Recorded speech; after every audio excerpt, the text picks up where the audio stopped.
Every waking moment of the day, your body is giving you signals, telling you what you need and what you don't. Just listening and following the signals is a giant step towards good health. Let me give you some examples. When you are hungry, eat. Not eating in time will result in fluctuating blood sugar levels and cause acidity and digestive problems. When you are not hungry, don't eat.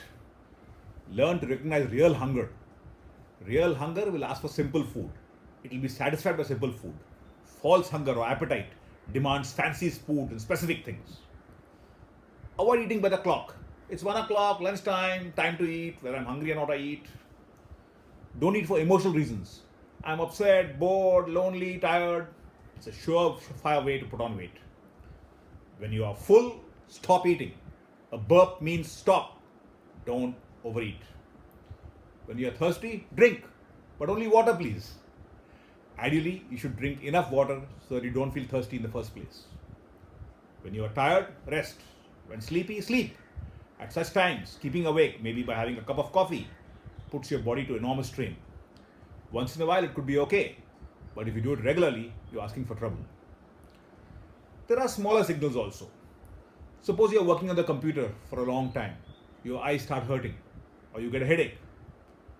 Or you're exercising and suddenly there's a sharp pain in your stomach. Or your knees. These are all signals for you to slow down or stop.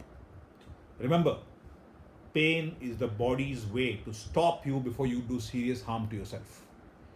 If you eat something spicy and your tongue starts burning, your eyes start watering, you start coughing, or if a glass of juice tastes funny, stop.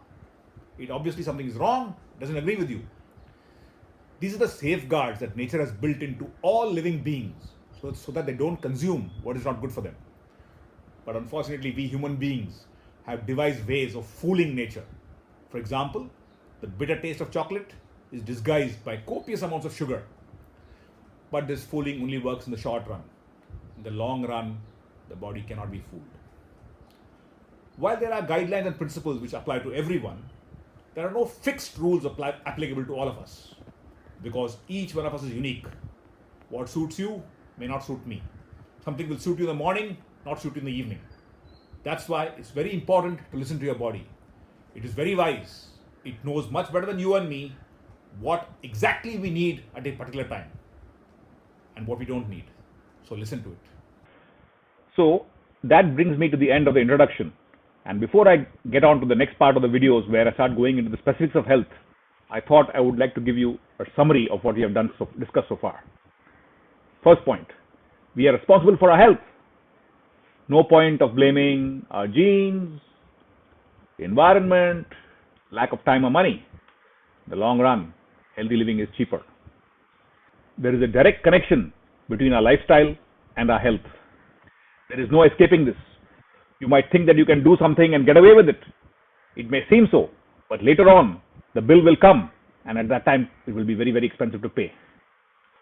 Point 3, listen to your body. It's much wiser than us. It knows exactly what it does and what it doesn't. And it tells us very clearly. Listen, just think back, the first cigarette you had, how did the body react? What did it tell you? The first glass of whiskey you had, first beer, what did it tell you?